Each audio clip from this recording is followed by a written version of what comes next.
O meu nome é Rafaela Paes Serras, sou médica especialista em cirurgia plástica e sejam muito bem-vindos ao nosso podcast Cirurgia da Alma. Há sempre a possibilidade de nós mudarmos. Aprende a deixar fluir. A felicidade exterior só vem depois de tu seres feliz interiormente. E retornar ao amor, ao colo, ao carinho na sua própria casa, dentro de si próprio. É acreditar que todos nós temos vários propósitos nesta vida. Olá, sejam muito bem-vindos ao primeiro episódio do podcast Cirurgia da Alma, onde exploramos temas que nos tocam a alma e nos ajudam a crescer enquanto seres humanos. Histórias de sucesso com desafios que nos ensinam que o encontro com a nossa própria essência e com o nosso interior é a chave.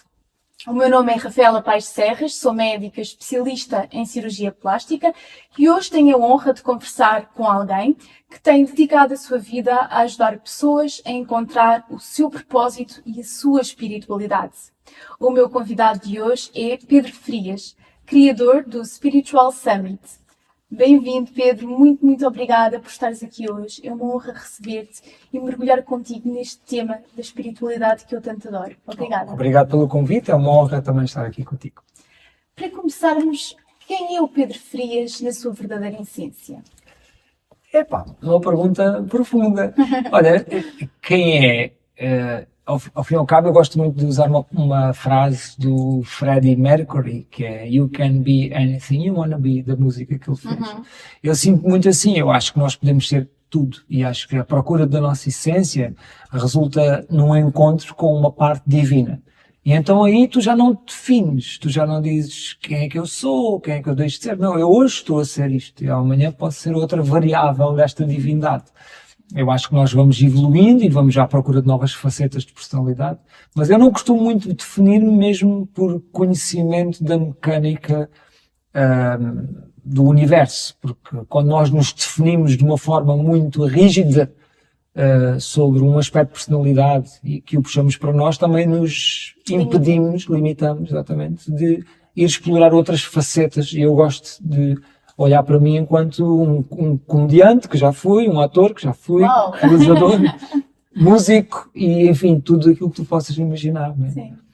E o que é que te fez despertar a tua paixão pela espiritualidade? Houve assim algum momento, algum evento marcante na tua vida, ou é algo que sempre esteve presente e consciente em ti? Sim, sempre esteve presente em mim duas coisas, que era a procura por entender o questionamento. Eu lembro-me de dois momentos muito chave. Um deles foi que eu devia ter para aí, se calhar, 8 ou 9 anos. Estava no meu quintal e dei por mim a fazer estava assim, com as mãos, com um gesto assim, e o meu pai virou-se para mim, então, estás a rezar? E eu nem sabia bem o que é que isso queria dizer. Eu estava ali num momento de contemplação, não é? E essa energia existia em mim, essa observação. E depois lembro-me de olhar para as estrelas, tanto que eu, uma altura, queria ser astrónomo, olhar às estrelas e perguntar-me, sentir ali uma questão, tipo, de onde é que nós viemos? O que é que existe além? E começou esta busca por compreender. E então, quando depois comecei a apanhar os primeiros livros de mistérios, que eu lembro-me que era o Poder da Mente, era o Triângulo das Bermudas, primeiro eram assim estes mistérios das pirâmides, quem é que construiu as pirâmides? Fomos ou não fomos visitados por ETs? Todos esses livros primeiro e depois os de esoterismo por aí fora. E aí vem esta característica minha da busca por entender, que foi obviamente algo que eu persegui durante muito tempo. Depois tive também os acontecimentos-chave na minha vida, quando eu comecei depois a despertar espiritualmente e a perceber, espera, nós somos seres que estamos na Terra, são uma passagem, a reencarnação é realmente um facto, e existem guias, existem, enfim, outras dimensões, existem outros seres que não estão encarnados. Quando tudo isso apareceu, eu passei por um momento de extrema excitação e entusiasmo, que também depois culminou com um bater de frente com a realidade, onde aí acho que aí sim é que eu despertei verdadeiramente, e a partir de 2003 comecei uma toada muito calma, muito ponderada, na terra, percebendo que a espiritualidade verdadeira é nas ações práticas, e não é na quantidade de coisas que nós lemos, que me levou, resumidamente até aqui. Sabes que eu sinto muito isso que tu disseste. Eu sinto que a espiritualidade existe em todos nós, que nós todos já nascemos com a espiritualidade. Só que há pessoas em que o despertar, não é? Em que a tomada desta consciência acontece por um momento doloroso, por um momento desafiante das suas vidas, então elas mergulham dentro de si, e há outros que isto surge espontaneamente. E agora que tu estavas a falar na questão de quando tu eras pequenino, com 7, 8 anos, e tiveste esse momento, eu fiz espelho contigo, porque eu recordo-me de uma história que eu nunca falei publicamente, só mesmo o meu núcleo familiar mais restrito é que sabe dela. Mas eu, quando tinha 7 anos, eu tinha um amuleto espiritual. Eu sempre tive a minha vida toda um amuleto espiritual. Eu já não me recordo quem é que me deu. Eu já tentei lembrar-me várias vezes, mas não me consigo lembrar como é que ele surgiu na minha vida. Eu tinha um amuleto espiritual que era uma pequenina estátua de Nossa Senhora de Fátima. Mas não tem a ver com a religião, sabes? Eu nunca senti que aquele amuleto, que eu gostasse daquele amuleto só pela religião em si. Era a energia que ele carregava. Eu sentia que me acompanhava, que era uma proteção, que me acrescentava. E era um amuleto que eu levava sempre para os meus testes. Eu, na escola primária, eu colocava em cima da secretária, à frente dos testes, e as minhas professoras primárias, se estiverem a ouvir, sabem que isto é verdade. E isso foi percorrendo ensino primário, ensino básico, e mais tarde, quando eu comecei a perder a ingenuidade e a inocência da criança, e começou a surgir a vergonha, por estar a trazer aquele amuleto e colocar sempre em cima da secretária e toda a gente ver. E aí eu senti necessidade de o ter de substituir por um outro.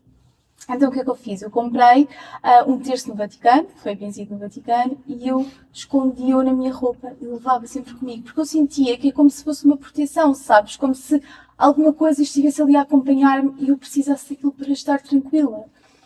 E mais tarde fiz isso. E eu, com esse amuleto, andei todo o curso de medicina, a minha formação em cirurgia plástica também, eu tinha sempre antes dos meus exames, no dia dos meus exames comigo, e só larguei no dia em que a minha avó partiu, que o meu amuleto acabou por partir também com ela. Mas quem me conhece sabe que eu tenho sempre, por exemplo, eu uso um fio que tem uma cruz, e as pessoas que me conhecem veem ou através dos vídeos, e não é só pela questão religiosa, eu sinto mesmo que é uma proteção espiritual, sabes, que eu tenho comigo. E a espiritualidade, para mim, também é isto, é estas pequenas coisas que surgem. A espiritualidade não tem de ser aquelas grandes transformações, aquelas grandes mudanças, que às vezes nós temos essa percepção errada.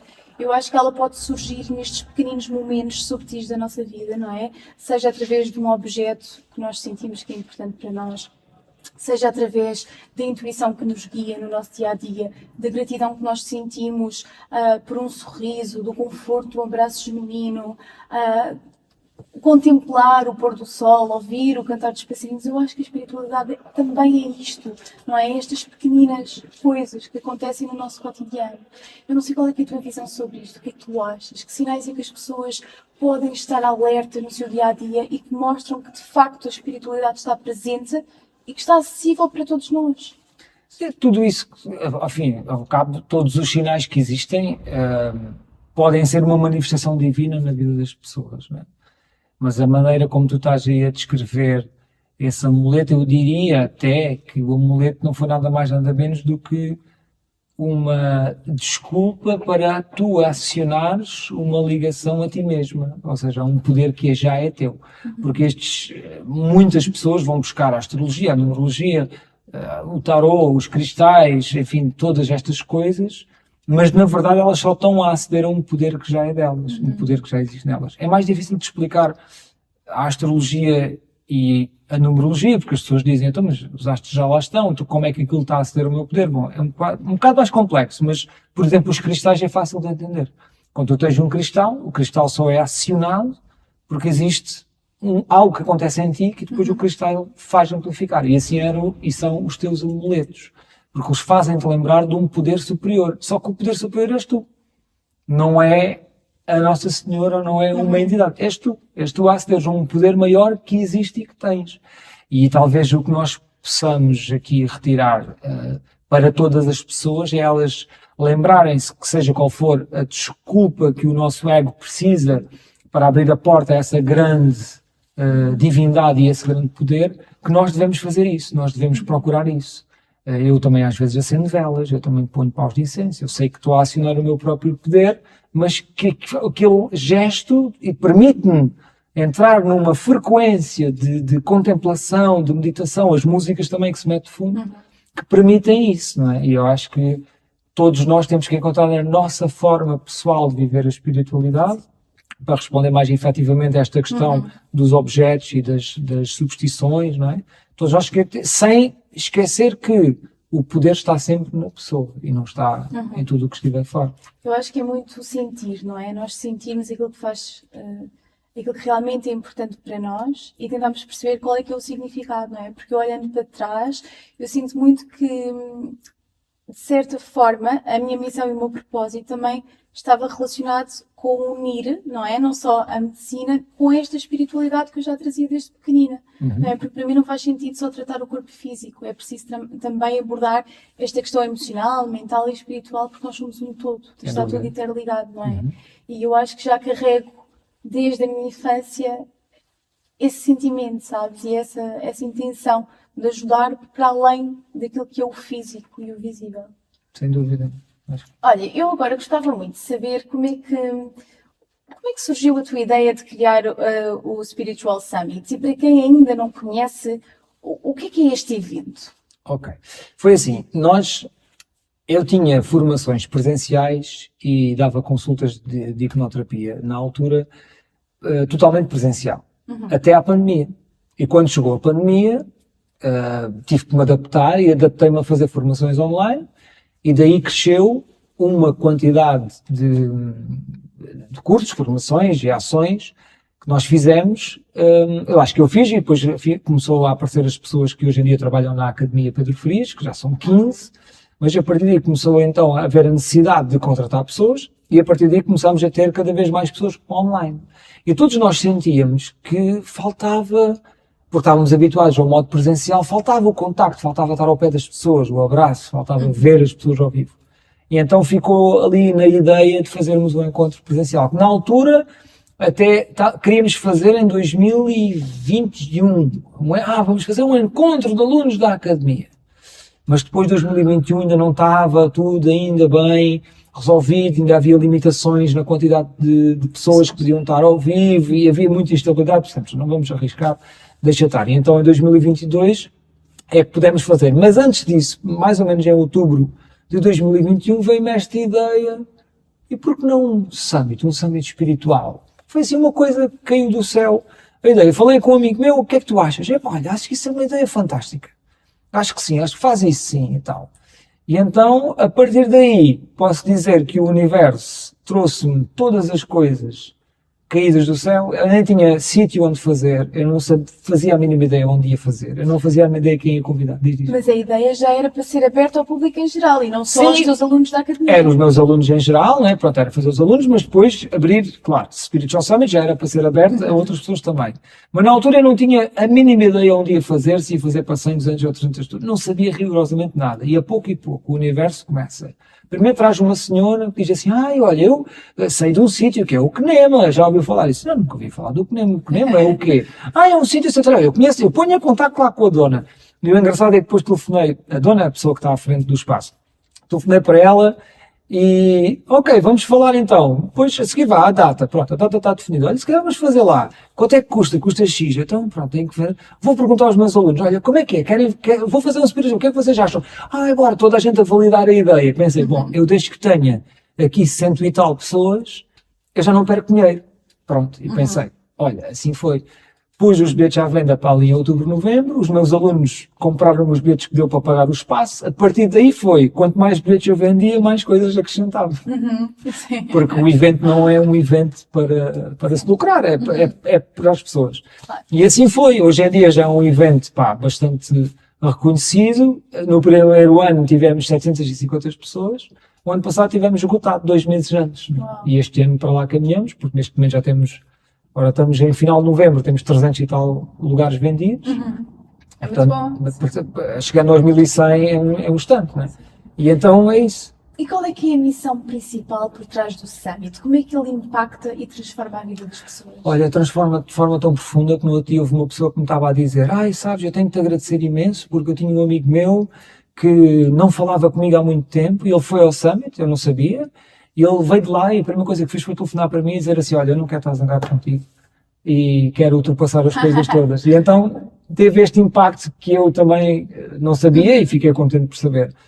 E, sobretudo, 1100 pessoas que estão juntas, que são as mesmas pessoas que, se calhar, ao longo de anos tiveram que se esconder de falar e de se assumir como pessoas espirituais.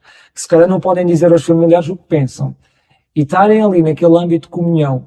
E acrescentam-me o facto que há pessoas que vão para o palco, desnudarem-se, vão contar as suas histórias mais profundas, vão fazer as pessoas chorar e até chorar no palco. E depois vão inspirá-los, vão motivá-los, aquilo a fim de 3 dias, neste registro, a pessoa sai de lá capaz de conquistar o mundo inteiro. Porque aquilo é uma ignição na nossa alma de tal forma que não existe igual. E não existe mesmo igual. Eu posso dizer que já fui a muitos eventos e costumo ir a eventos. Há quem vá, por exemplo, ao evento do Tony Robbins aos Estados Unidos. Eu presumo que seja um impacto parecido noutro registro, porque aqui é mais na espiritualidade e é lá mais na motivação geral do ser humano, mas acredito que seja o mesmo tipo de impacto, e esses eventos transformam a pessoa porque trazem ela mais conectada com ela própria. E o nosso tem o poder de trazer para um sítio que não é um sítio mental, não é um sítio de vou fazer com o pulso fechado, mas é um sítio de eu não preciso de fazer porque o universo está comigo.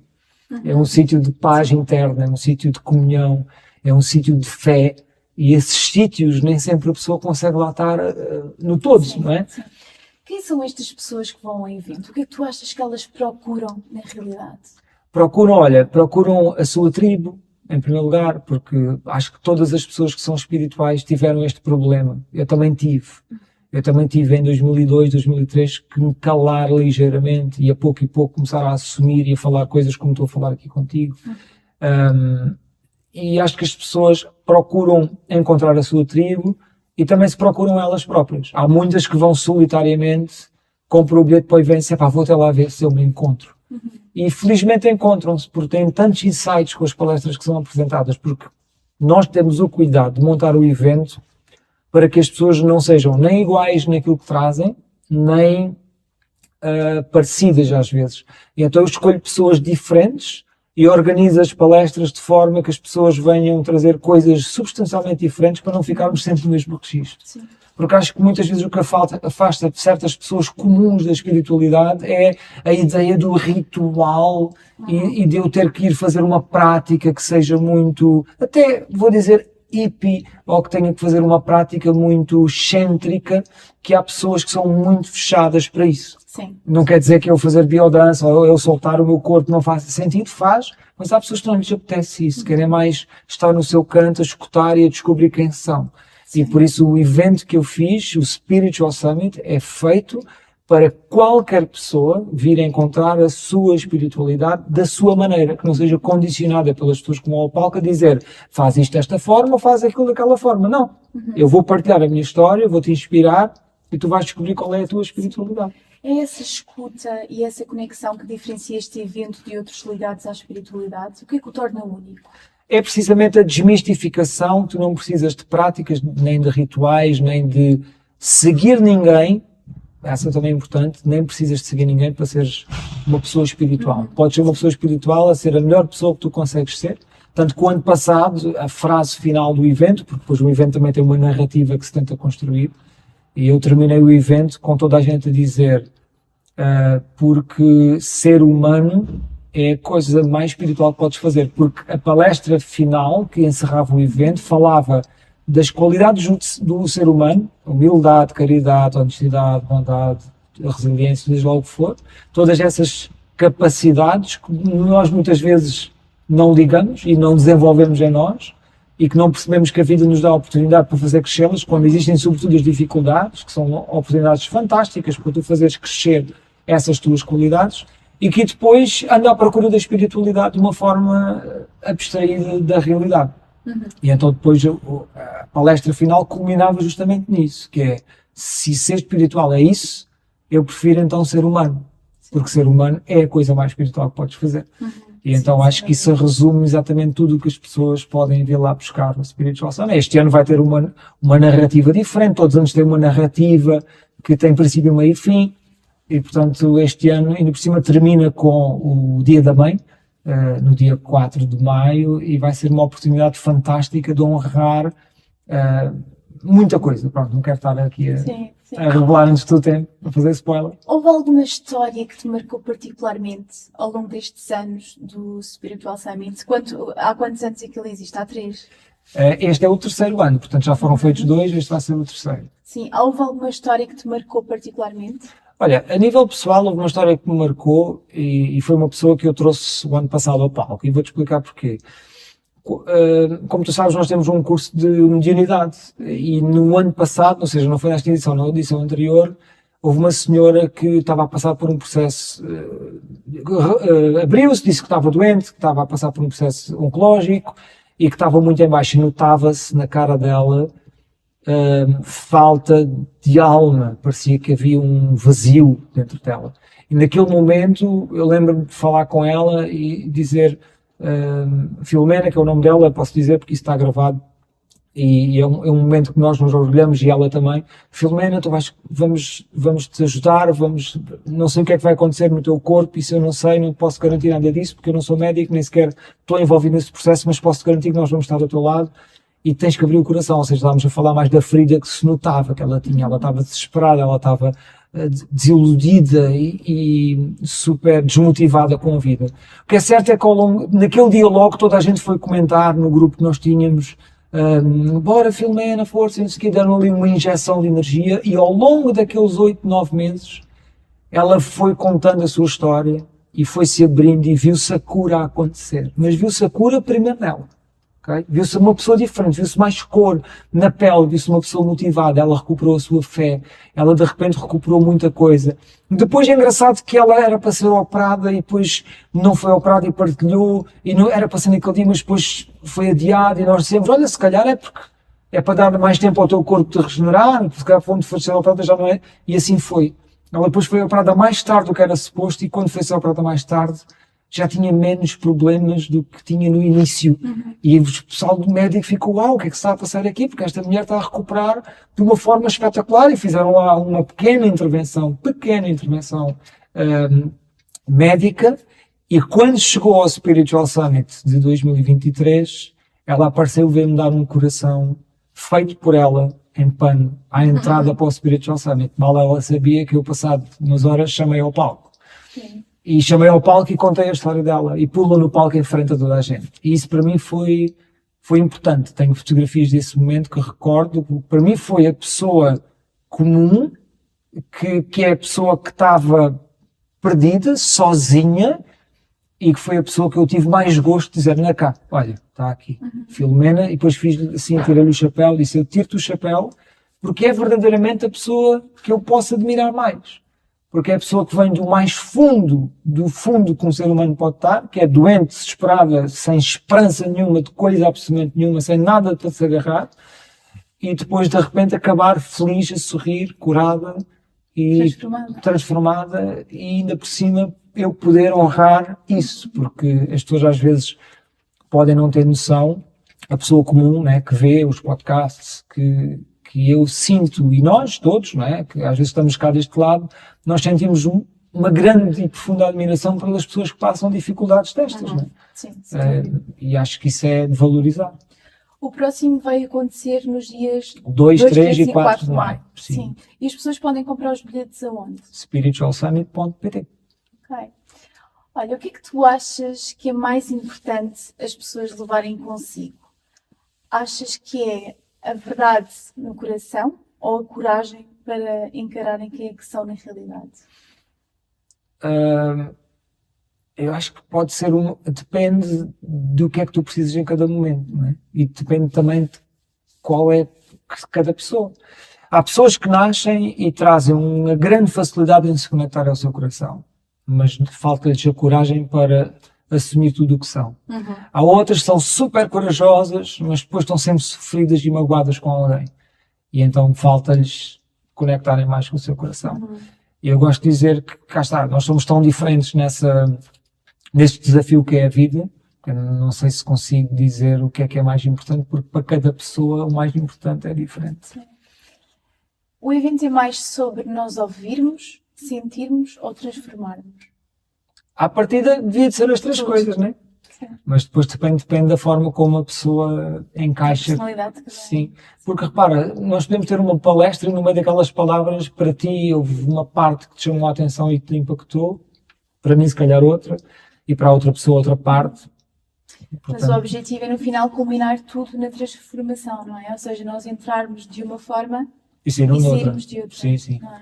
Aí isso pode-se garantir que ninguém sai de lá igual. Igual. Pelo impacto e pela quantidade de coisas especiais que acontecem umas a seguir das outras, que te deixam num estado de, sabes, a sensação é quase, quase nem consigo respirar, porque tarda muito, estás de olhos fechados a fazer uma meditação, mas depois estás a emocionar-te com uma história de partilha de vida, e a seguir estás de mão dada porque estás a fazer um exercício e estás a dançar porque alguém pediu para levantar e levantar os braços, não é?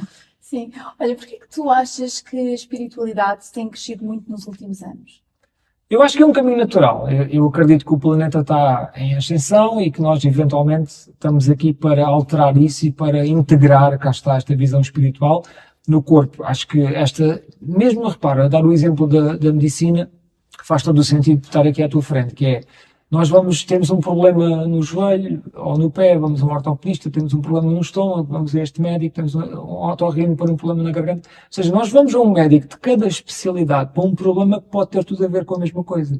Porque a pessoa que tem o pé torto, entorta o joelho, e depois entorta o joelho, se calhar faz mais força no estômago quando anda, contrai o estômago, se calhar depois leva a um problema na garganta. Ou seja, eu não estou a dizer que isto seja assim, estou a dar apenas um exemplo de uma continuidade que o corpo tem. E se nós formos para além do corpo, para as emoções, para a espiritualidade, para outras coisas que têm a ver com o teu bem-estar, o que é que está a acontecer na tua vida, então temos ainda mais desintegração atual. E eu acho que a evolução vai ser nós entendermos a espiritualidade como uma parte integrante do corpo, do estômago, da garganta, das emoções, do bem-estar, da nossa mente e tudo mais. Sim.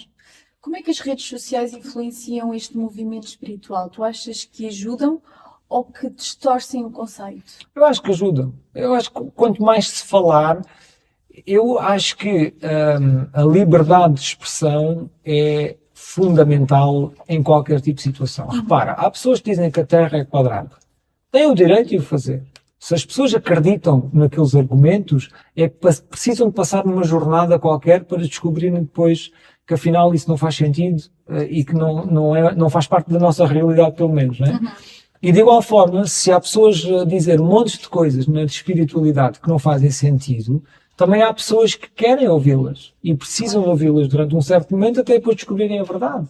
E, portanto, eu não acredito que deva haver moderação, porque nas redes sociais é a voz de cada um que conta. Porque se fosse um regulador, se fosse uma entidade pública, ou um jornal, ou um político, ou um primeiro-ministro de um país a dizer algo, a definir algo para outras pessoas, aí há que haver alguma ponderação. Se é um professor na universidade, tem o dever de dizer aquilo que é suposto.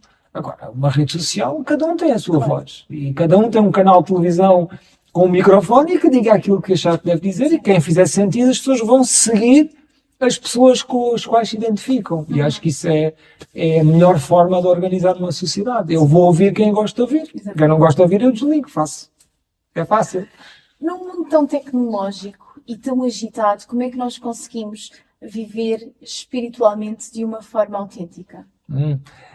Talvez arranjando momentos de silêncio fora também das tecnologias. Não é? Eu não sei se tu tens hábitos, por exemplo, de desligar o telefone. Ou tens um momento no dia onde metes o telefone para o lado? À noite só. À noite, Sim, é um mau hábito, não é? Não, Devia ser mais vezes durante o dia. Sim, pode ser. Repara, o meu, por exemplo, não tem notificações. Há bocado estavas a dar telefone, nem toca. Mas porquê? Porque eu encontrei uma forma de... os plingos do telemóvel estavam-me a causar... estavam-me sempre a chamar a atenção. E o meu telefone, por exemplo, só quando eu abro o WhatsApp é que eu vejo se está lá, porque eu não vejo os números nem sequer cá fora. E isso só tocam os meus favoritos, pronto, há ali familiares, alguma coisa que seja necessária, aí eles conseguem chegar até mim, senão mando uma mensagem, quando eu abrir o telefone vejo. Sim. Eu acho que na minha profissão é um bocadinho diferente, isto porque nós... É um desafio termos o telefone sem som pela questão de operarmos e às vezes poder ser necessária alguma coisa e nós temos de estar contactáveis. Por isso acho que o meu desafio acaba por ser um bocadinho isso. Por isso é mais aos fins de semana e ao final do dia Mas podes ter, por exemplo, um canal desses prioritário para dares a quem Sim. precisa e teres o outro das notificações das pessoas, de todos os amigos, né? E familiares que contactam por razões banais, ou até saberem que há um número de emergência, né?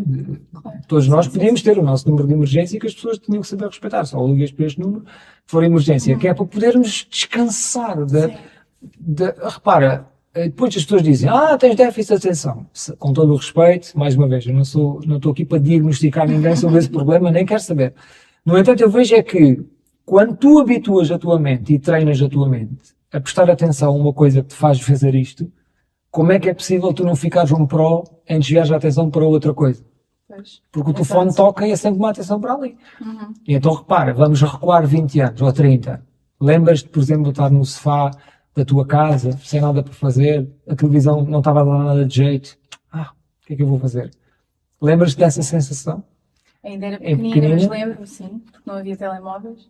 Pronto, mas lembras-te... Portanto, sim, a pessoa tinha mais tempo para fazer outras coisas e aproveitar a vida e até para passeios, não é? Para mais caminhadas que atualmente muitas vezes não existe. A maior parte das pessoas estão agarradas às tecnologias, aos iPads, aos telemóveis, aos computadores, às televisões e não aproveitam o contacto com a natureza, por exemplo, não é? O estar mais em família. Eu acho que isso sim. Eu acho que a dificuldade que a ausência de estímulos causava, para mim, esse caso não é dificuldade, é até uma facilidade, fazia com que eu fosse obrigado a provocar no sentido. Por outro lado, claro que a estimulação cognitiva, a linguística é muito maior. O meu filho, por exemplo, põe-se a ver tablet e sabe as capitais dos países e sabe as bandeiras dos países todos porque vê lá vídeos que... Claro, mas, é muito mais rápido. mas depois eu também tenho que levá-lo a passear de bicicleta e a jogar futebol, percebes? Também tenho que levá-lo para a praia, também tenho que ir, como fui com a minha família este verão para Palma de Maiorca, onde tinha um cofre onde nós punhamos os telemóveis, víamos um bocadinho e todos os dias os telemóveis ficavam lá. E nós íamos embora sem telemóveis. Tipo, e aquela sensação de, estou na praia, estou dentro da água, não tenho telemóvel, está lá no hotel e só para ir às 7 da tarde é que eu vou vê-lo. Mas isso é super importante, não é? Ver este equilíbrio. Sim, e sobretudo, por exemplo, no meu caso tenho uma empresa, né? Mas felizmente eu acho que tenho a certeza que fiz um bom trabalho. Tenho pessoas excelentes que eu pude delegar e que atualmente são quase os gerentes da empresa, né? Que até se substituem uns aos outros quando alguém vai de férias. E isso para quem é empresário é fundamental. E sobretudo na área da espiritualidade, que é para eu poder pensar e criar e fazer cursos e vir aqui fazer uma palestra e amanhã vou fazer outra. Portanto, Para teres também se não era criatividade, escravo, não é? claro, se não era escravo do trabalho. Sim. E acho que na vida cotidiana há muita gente a fazer isso. Quem tem negócios. E depois há outra parte que é quem não tem negócios, faz o seu trabalho das 9 às 5 ou às 6 e depois passa o tempo todo com estímulos que são desde a televisão aos telemóveis até a hora de dormir, com o telemóvel ali, e depois no dia acordam, a primeira coisa é o telemóvel, estão a lavar os dentes, estão a ouvir uma coisa qualquer e vão ouvir rádio até o trabalho. É demasiado. Tem que haver um stop completo na nossa mente. Eu gosto de fazer isso de manhã, por exemplo, não quer dizer que eu também não peco no telemóvel e não veja, mas não presto muita atenção, porque consegui treinar-me no ponto de vista, ora... E lá vou eu para a casa de banho, onde ponho uma música e depois fecho os olhos e fico ali a meditar um bocadinho, porque às vezes são 5 minutos, às vezes são 10, outras são 15. E esse momento da manhã é sempre para mim muito lento e pausado. Fazes sempre meditação todos os dias? Sim, faço. Quer dizer, há um dia ou outro que falha, porque eu também não tenho nada desse ponto de vista muito metódico. Ponho uma música enquanto estou na casa de banho, depois quando acabo de fazer a barba enrolo-me na toalha, ponho o tampo da sanita para baixo, sento-me e ali fico eu. E é como eu digo, às vezes são 5 minutos, outras vezes são 10, outras vezes é um bocadinho menos, outras vezes é um bocadinho mais e depois vou embora. E sentes que esse momento faz toda a diferença depois ao longo do teu dia para tu teres mais foco e mais energia? Não é por isso que eu o faço, não. É uma afinação vibracional. Sim. Que é, eu fecho os olhos, eu imagino os cenários que eu quero viver, inclusive estes cenários de estar em estúdios de televisão ou de podcasts, é algo que eu manifesto e não acredito que não acredito que seja por coincidência que eu estou cá hoje, portanto eu acho que também faz parte da vibração do que eu faço e do que eu sou, é isso que eu quero fazer. Tu pensas e atrás aquilo que tu pensas. É isso? Sim, eu sou a vibração, eu imagino, eu coloco-me nessa energia desse acontecimento futuro, que eu não sei exatamente bem o que é, porque eu não imagino situações específicas, mas imagino a sensação de estar a conversar com alguém e de estarem montes de pessoas a assistir, e o universo, de uma forma ou de outra, vai-me trazendo as situações que correspondem a isso. E então, para mim, a afinação vibracional, eu fecho os olhos, eu imagino numa situação de comemoração, de sucesso profissional, familiar, pessoal, tudo o que tu possas imaginar, coloco essa vibração cá dentro, respiro, e quando eu saio porta fora, todas as ideias e todo o meu processo mental vai ser diferente, tanto que eu já não preciso de me focar. Não preciso de me focar em nada, eu estou a ser a pessoa que já tem todo o sucesso e depois as coisas encaixam-se à minha frente. Porque começa tudo no pensamento, não é? Sim, começa em quem tu estás a ser, começa na imaginação, no contacto com aquele cenário possível futuro onde tu estás a ter a melhor vida possível. Sim. E depois o universo traz-te as soluções, porque se nós tentarmos solucionar com a nossa mente, estamos lixados. Sim. Porque a nossa mente depois nunca vai conseguir ali, há sempre falhas em qualquer coisa.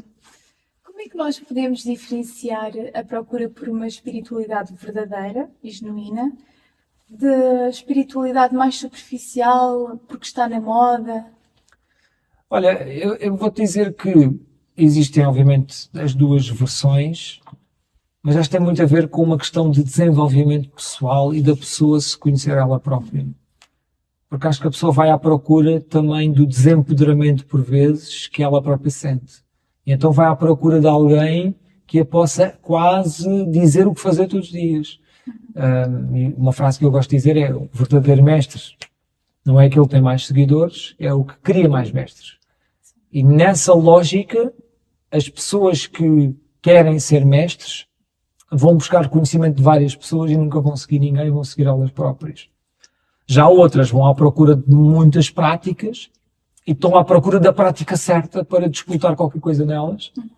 E então estão, na verdade, a sentir-se desempoderadas. E às vezes há que fazer um trabalho de mergulho interior, não é? À procura de quem tu és de verdade, para depois ir, então, escolher a pessoa, ou o mestre, ou o curso, que te ajude Que está alinhado contigo. que está alinhado contigo, exatamente.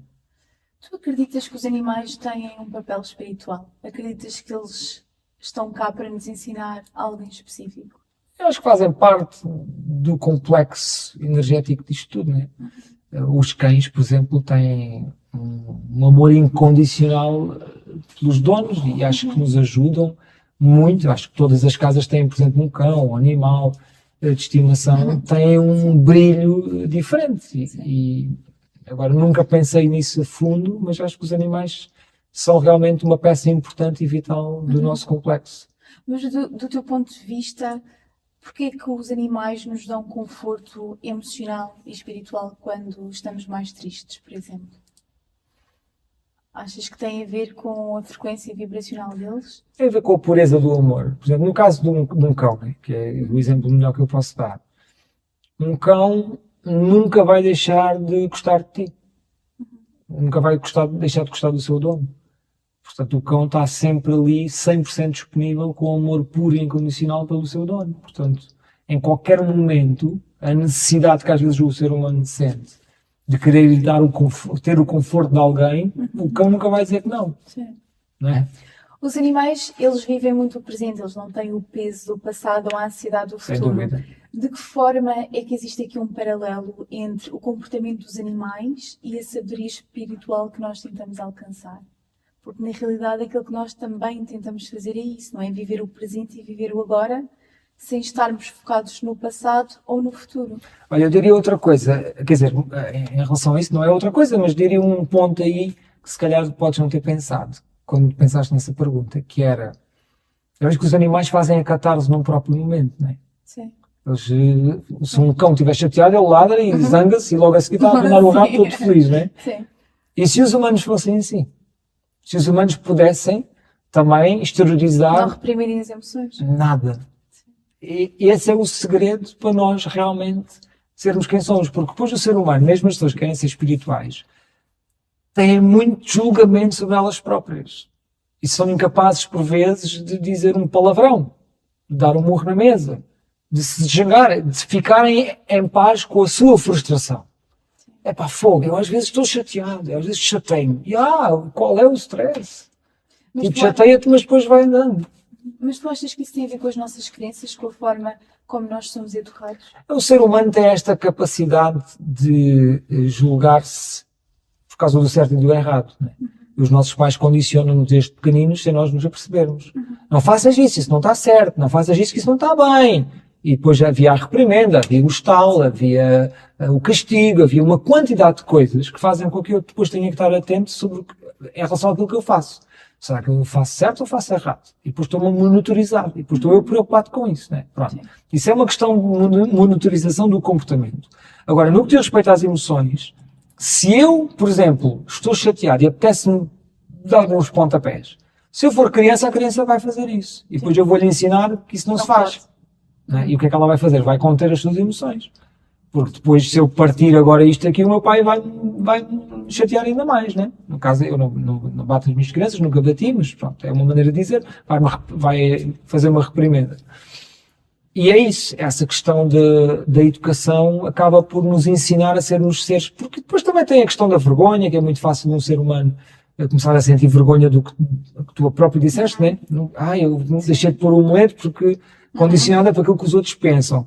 E esta avaliação constante que nós fazemos sobre os outros é uma refletividade muito característica do humano que no mundo animal, por exemplo, não existe, não é? Sim. E essa preocupação porque eu vejo na cara do outro o que é que o outro pensa de mim. E aí eu depois chego-me à frente ou recolho, não é? Exato, sim. Olha, tu és hipnoterapeuta. De que forma é que é possível nós hipnotizarmos animais? Essa é uma das grandes dúvidas que eu sempre tive, e é um tema que não é tão falado, e se calhar tu trabalhas com humanos e não com animais, se calhar não é a tua área, mas é possível nós hipnotizarmos?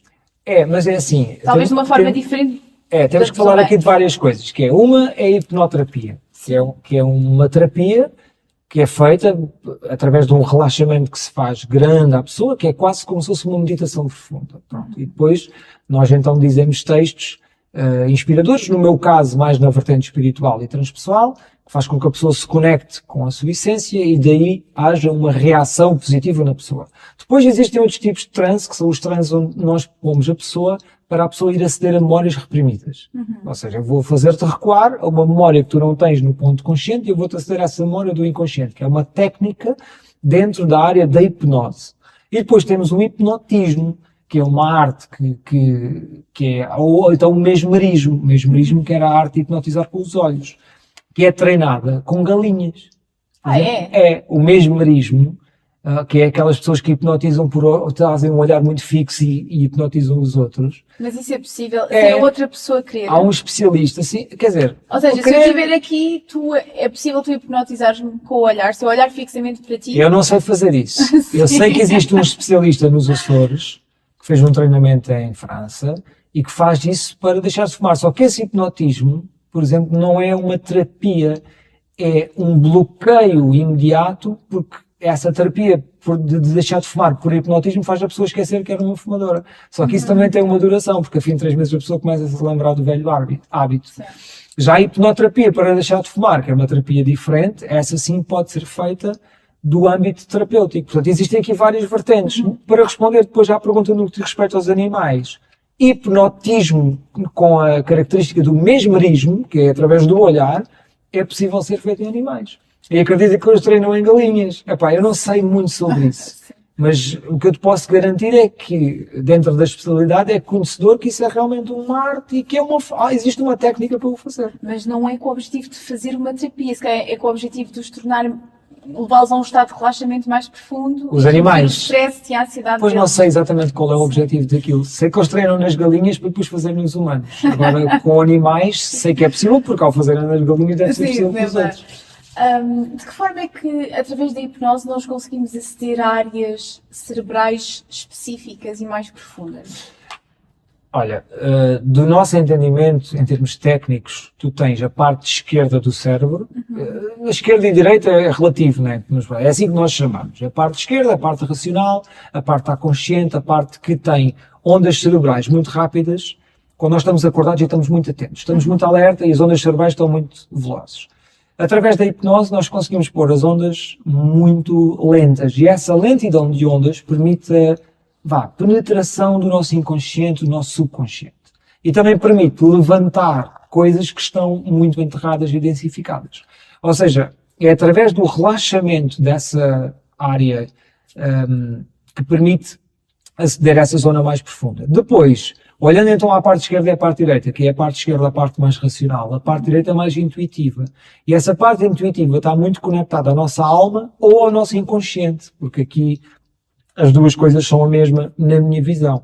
E quando falo do inconsciente, falo de uma comunicação da essência e da alma, que pode vir na forma de imaginação. Por exemplo, se tu imaginares uma paisagem, que é outra das coisas que nós aprendemos a fazer, que eu ensino agora a fazer também, se tu imaginares uma paisagem e escreveres tudo o que estás a imaginar, toda essa paisagem é, na verdade, interpretativa. Ou seja, eu consigo te dizer, baseado naquilo que tu estás a imaginar à frente, à direita, à esquerda e atrás, como é que está a tua vida, como é que está o teu passado, que é o que aparece atrás, como é que está o teu consciente e o teu inconsciente. Ou seja, nós conseguimos aceder a uma informação inconsciente para poder depois perceber onde é que vamos intervir com as terapias que temos para fazer. Mas há um controle 100% absoluto da pessoa? Ou a pessoa está sempre consciente? Quer dizer, hipnoterapia transpessoal, espiritual, sim, a pessoa é como um estado de meditação profundo. A pessoa pode até ficar a dormir, mas não está verdadeiramente a dormir, mas está a receber um estímulo através da nossa voz, que faz com que a pessoa tenha essa experiência de bem-estar. Já nas regressões a vidas passadas, por exemplo, a pessoa pode passar por um estado, que é o estado sonambulístico, onde a pessoa continua a falar comigo, mas ela não se lembra de rigorosamente nada. E depois eu mostro às vezes gravação, diz, olha, veja aí, e diz, mas isto sou eu, é a minha voz. E é. E pode às vezes ser o tempo todo, pode ser só uma parte final, mas é muito interessante, porque depois nesse estado nós conseguimos falar diretamente com o inconsciente. E eu sei que isto é uma coisa que não é muito conhecida do senso comum, as pessoas estranham um bocado quando eu falo sobre isto e esta informação, mas continuo todas as minhas edições de formação a mostrar aos meus alunos essa capacidade que existe em nós. Pessoas que, por exemplo, têm uma grande capacidade em meditar e a estar em estados meio cá, são fáceis de colocar em modo sonambulístico. Agora imagina eu, Rafael, a falar com a tua alma, contigo a dormir, diretamente. E és tu que estás a falar, pois a Rafaela tem que fazer isto, a Rafaela tem que fazer aquilo. E é isto que acontece. Eu tenho muitas gravações, até tenho gravações neste momento no YouTube, 2 ou 3 que eu fiz ao vivo, para demonstrar às pessoas essa capacidade que nós temos, o que é extraordinário. Pronto. E então, através das várias regressões que fiz ao longo da vida, também pude extrapolar dali muita informação interessante sobre o mundo espiritual. Quais é que são as indicações para nós procurarmos uma consulta de hipnose? Como assim, indicações? Serve para quê? Ou seja, pode ser, por exemplo, para tratar vícios como deixar de fumar, comer compulsivamente, algum trauma que tenhamos que é necessário ser trabalhado? Sim, aceder a zonas aceder a memórias que estão altamente reprimidas, que através de processos conscientes e terapias convencionais não se chega, por exemplo. Mas para responder à tua pergunta, a hipnoterapia é uma técnica, uma ferramenta que pode ser recebida por pessoas em qualquer condição. Okay? Agora é preciso entender que uma coisa é a técnica e a ferramenta, outra coisa é quem a usa e como a usa. Porque, por exemplo, há enfermeiros que usam a hipnose para fazer anestesia. E há o mágico que usa a hipnose para fazer magia de palco, né? Pronto. E também existe esse estado diferente também, de hipnotismo puro, onde mete as pessoas num estado onde elas de repente não sabem contar até 10 e coisas assim do género, que também é um estado diferente. Portanto, depois é quem está a receber a pessoa e claro, e a especialidade de cada um dentro da área, porque a hipnose na verdade é uma área muito larga. Claro que quando nós falamos, hipnose, hipnoterapia, as pessoas imaginam isto, mas não, aquilo é muito largo. Porque depois, sendo uma técnica, cada pessoa pode usá-la da forma como entender. Ela está cientificamente comprovada? ela está cientificamente comprovada mais ou menos, porque como é uma terapia que, ou seja, que usa a sugestão, é difícil também de regulamentar. Mas repara, terapia de vidas passadas está provado, não que existam vidas passadas, mas que a terapia é eficaz para ajudar as pessoas a resolverem variedíssimas coisas. Portanto, também existem estudos na área de hipnose, variedíssimos, só que depois o problema é, como depende da pessoa que está do lado de lá e não da intervenção exclusiva do terapeuta, a pessoa pode querer receber aquela sugestão ou não. Sim. E então tu não consegues replicar, que é uma das condições essenciais para depois fazer estudos científicos, que era a replicação, só que a replicação depois está sempre nas mãos do receptor. Sim. Tu também és especialista em EFT, não é? Que é outra técnica que ajuda a reduzir os níveis de stress e ansiedade e que existem alguns estudos científicos, embora ainda poucos, sobre a eficácia na redução do stress, da ansiedade e da perturbação de stress pós-traumático. Sim. Porque há uma redução dos níveis de cortisol, que é a hormona do stress, em até 43%. O que é isto do tapping e como é que ele funciona? Olha, o tapping envolve uma interferência com os meridianos, que a medicina tradicional explica. Nós temos aqui vários meridianos que percorrem todo o nosso corpo, do qual passa a nossa atividade elétrica e até o eletromagnético, como as pessoas queiram chamar. Portanto, há aqui uma atividade energética que passa no nosso corpo nesses meridianos. Quando nós temos um problema, ou seja, um pensamento repetido que eu tenho que é um problema para mim, esse circuito energético tem uma sequência específica que está, de certa forma, em loop. Ou seja, a energia não dispersou, ela ficou trancada num pensamento. E então a sensação que a pessoa tem é, sempre que pensa naquilo, entra ali num estado de tristeza. Ou sempre que pensa naquilo, entra num estado de tensão nervosa. Porque a energia está em loop. E então o tapping, ou EFT, usa os dedos da nossa mão para nós batermos nos 14 pontos específicos no nosso corpo, que envolve os dedos, a mão e que alguns mais, para desbloquear e para fazer essa energia começar a circular outra vez. E uma vez que ela circula, o que a pessoa vai sentir é que quando pensa naquilo, já não se sente aquele mal-estar. É como se tivéssemos desanexado a memória da sensação ou da emoção que a pessoa sente. Ou seja, assim que existe aquele pensamento e aquela emoção, basta fazer essa aplicação estratégica dos dedos nos pontos específicos do corpo. E convém fazer essa aplicação enquanto estamos a pensar ao máximo no problema. Porque temos que tê-lo ativo, porque se estiver a pensar noutra coisa e estiver a bater, não vou desbloquear aquele sistema energético. Eu tenho que pensar para acontecer as duas coisas, não é? Mas além de pensar no problema, é necessário nós termos alguma declaração positiva que façamos, alguma frase positiva associada a esse problema, ou para ser eficaz basta a posição estratégica dos dedos? Para ser eficaz tens que bater naqueles 14 pontos com a intensidade e com a durabilidade necessária, que são 12 a 15 pancadas cíclicas e relativamente fortes. E tens de estar a pensar o tempo todo no problema. Depois há frases, enfim, na técnica que depois nós ensinamos, há frases que são ditas, há coisas que são para reforçar e manter a pessoa no estado daquela memória desagradável e continuar a bater e manter a pessoa focada lá. Porque é muito fácil tu estás a pensar no problema e depois pensares noutra coisa, né? E então o objetivo é esse. Se tu pensares muito naquilo que é desagradável e fazeres tapping nos 14 pontos, a fim de 2, 3 rondas tu já nem consegues quase te lembrar da sensação do problema. Sim. E isso é que é curioso, que as pessoas dizem, agora, quando penso naquilo, já não consigo sentir isto. Já não consigo ir buscar aquela sensação desagradável. Depois não, porque aquilo foi desfeito e foi, uma vez que se começa a circular a energia, está resolvido.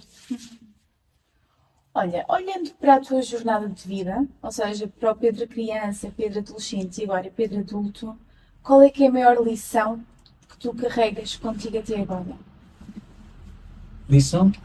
Sim, a melhor lição de vida que tu tens de toda a tua vida, tudo aquilo que tu vivenciaste, que tu experienciaste, há assim alguma lição que te tenha tocado particularmente?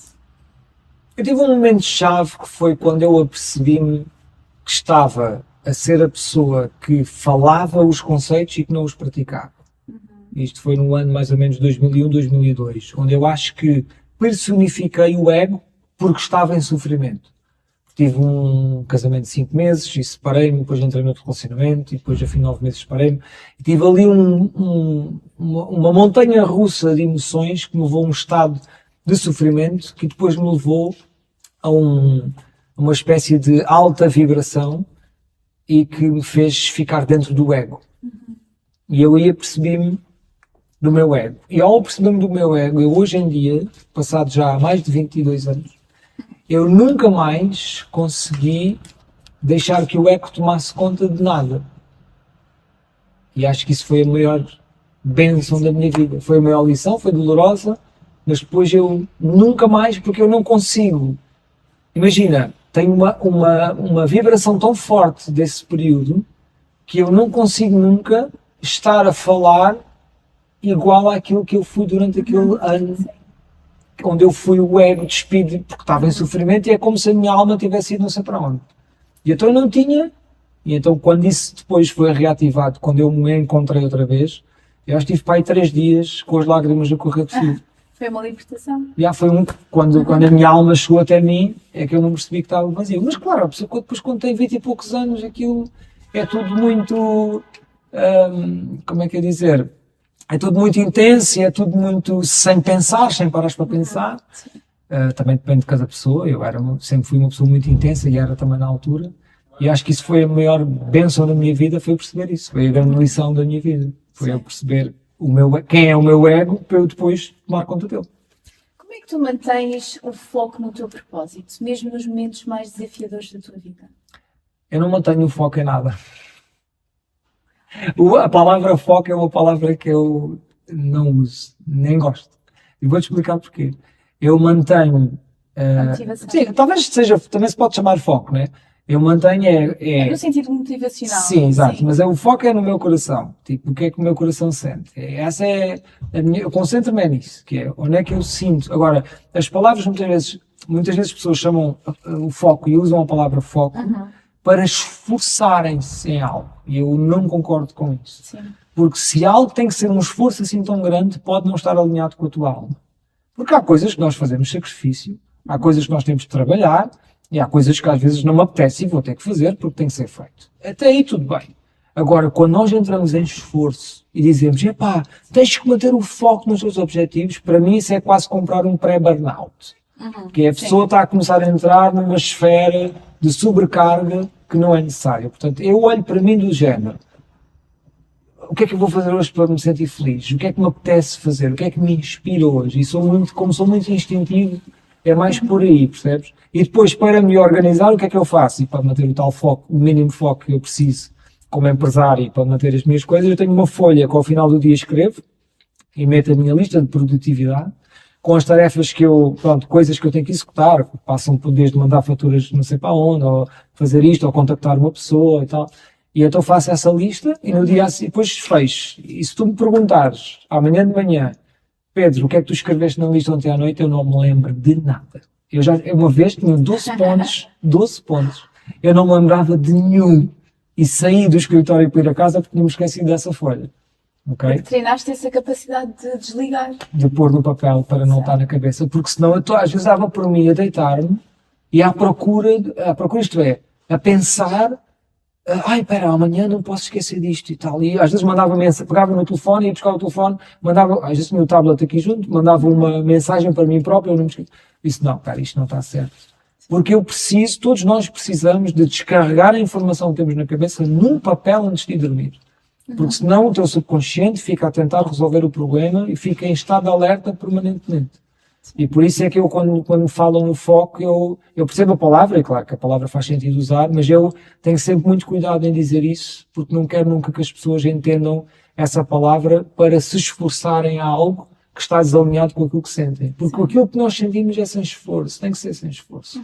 Tem que ser com dedicação, sim, com cuidar, com cuidar, olha, bora fazer bem feito, bora fazer mais um pequeno esforço e tal, mas isso é uma coisa completamente diferente de eu manter-me em esforço para fazer resultar uma coisa que se calhar já devia ter abandonado há um ano, percebes? É isso que nós precisamos ter cuidado. O universo dá-te o caminho simples. O Spiritual Summit é o maior exemplo que eu posso dar de uma coisa quase que do céu, que as pessoas apareceram os convidados e está feito. Não sou eu que o faço, é o universo que o faz. Eu apenas abro a porta para que as coisas venham para da Terra. Porquê que tu achas que as pessoas têm medo de se conhecer verdadeiramente? Porquê que achas que isso é um trabalho difícil de ser feito? Mergulhar para dentro? Não acho que seja assim tão difícil, depende das pessoas, né? Mas o que é que tu queres dizer com conhecerem-se verdadeiramente? Porque é que tu achas que, ou seja, qual é a tua visão sobre essa ideia de as pessoas terem dificuldade em se conhecerem? Porque quando tu mergulhas dentro, tu tens de lidar com as tuas dores, não é? Com os teus Então, traumas. para as pessoas que têm traumas e que estão a fugir deles, é isso? Pronto, aí pode ser que seja uma questão de medo de não ser aceite. Sabes que as nossas crenças, dentro aqui de uma lógica daquilo que é a nossa alma, as nossas crenças têm que se validar, negativas. Elas precisam de validação. Então elas têm que se continuar a afirmar repetidamente. Então imagina que uma crença de uma pessoa é eu não sou boa o suficiente. Então ela tem que olhar para essa crença, ela acredita que não é boa o suficiente, mas não quer dizer isso em voz alta, né? Então o que é que ela foge? Ela foge da validação de que não é mesmo boa o suficiente. Ela não foge da ideia de que, afinal, ela até sou boa. Ela teme é que um dia olhe para a vida e diga, eu não sou mesmo boa. Teme isso. Então o que é que as pessoas fazem quando temem essa validação? Fogem dela. Ou seja, não enfrentam. Porquê? Porque é assim a única forma dela, dentro do nosso ego, se manter viva. É uma luta interna. Então, acho que se as pessoas querem verdadeiramente se conhecer elas próprias, têm que se querer forçar para além disso. Pode ser que quem descubra que tem uma crença que não se acha boa o suficiente, que tenha que a contrariar. Não, eu sou boa. Não, eu consigo.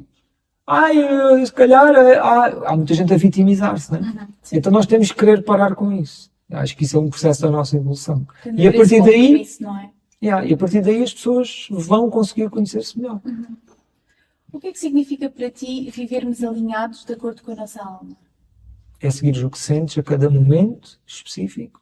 Cada momento seguir o que sentes sem esperar um resultado específico. É do tipo, o que é que eu sinto entusiasmada porquê hoje? O que é que me entusiasma hoje? Então eu vou fazer isso hoje. Okay. E amanhã, o que é que me entusiasma? Amanhã... E as pessoas têm medo de andar nesta esfera porque é do tipo, mas se eu andar sempre atrás de entusiasmo, vou andar aí... Não, porquê que achas isso? Porque tem sempre aquela coisa de, então quer dizer que vamos todos andar para aqui, de braços, que é o que o pessoal todo tem medo, né? Mas não tem que ser assim. Tem. Nós podemos andar atrás do... Eu tenho um entusiasmo por, fazer um Spiritual Summit, e agora não vou contactar as pessoas, claro que vou. Até agora não vou organizar as coisas, não vou lá, para a semana tenho que ir lá a Santarém. E não vais fazer isso? Claro que sim. Olha, para ti a felicidade é o caminho ou é o destino? É de certeza o caminho. A felicidade são pequenos momentos de felicidade que tu vais conquistando. E cá está.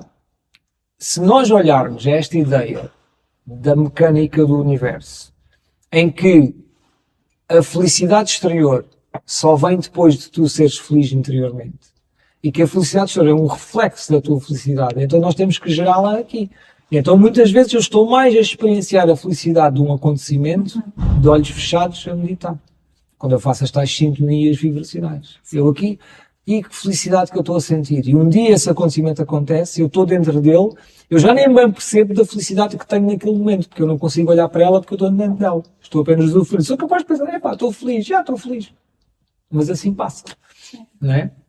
E acho que isso é realmente muito importante de nós olharmos para a vida enquanto olharmos para a felicidade da seguinte forma: ela começa aqui dentro para se refletir lá fora. Ser para ter.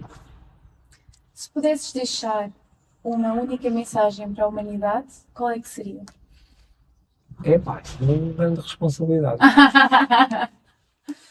Mas aquilo que tu sentes que era essencial toda a gente saber.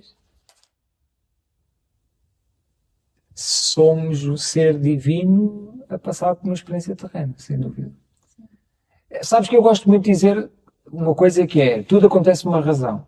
Porque se as pessoas começarem a entender isso, tudo acontece por uma razão, começam a perceber que nós estamos inseridos aqui numa mecânica que é muito importante de perceber. mas olhar para nós como o ser divino que somos e assumi-lo para depois um dia o vermos manifestado na vida de cada um de nós, acho que é essencial. Sim. Olha, para terminarmos, vou-te fazer 3 perguntas-chave de resposta rápida. Ok? A primeira, qual é que foi o melhor conselho que tu já recebeste na tua vida? Não te sei dizer. Foram tantos. E bons. Sim, deixa-me pensar que conselho é que eu poderia ter recebido na vida, que foi mesmo alguma coisa que eu ouvi e que eu disse, epá, tens razão, não vou mais fazer isso. Não me lembro disso. Sabes que eu sempre fui uma pessoa muito, posso dizer, individualista e que seguia a minha intuição, seguia o meu coração. Acho que o meu guia do lado de lá e a minha alma me disseram muitas vezes para eu não fazer A, B ou C.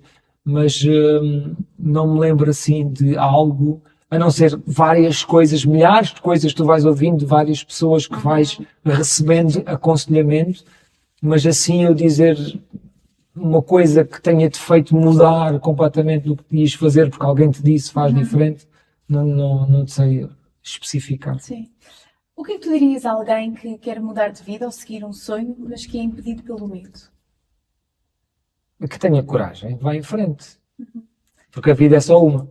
Exato, temos de aproveitar. Yeah. Sim. Última pergunta. Se tu pudesses voltar 10 anos atrás, o que é que tu dirias a ti próprio? Ok, o que é que eu diria? Diria assim, olha, diverte mais porque tu vais conseguir. Sim. Olha, Não estejas Pedro, tão preocupado. Sim. Olha, Pedro, muito obrigada Obrigado. por esta conversa. Foi mesmo muito inspirador ter-te aqui e ouvir o teu conhecimento e a tua sabedoria. Muito obrigada. Obrigado. Obrigada por nos relembrares que nós somos mais do que matéria e que somos luz, energia e propósito. Obrigada. Obrigado. Obrigada também a vocês que nos acompanham desse lado. A espiritualidade é um caminho e é um reencontro com a nossa essência divina. Voltamos para a semana com um novo episódio e um novo convidado. Até já!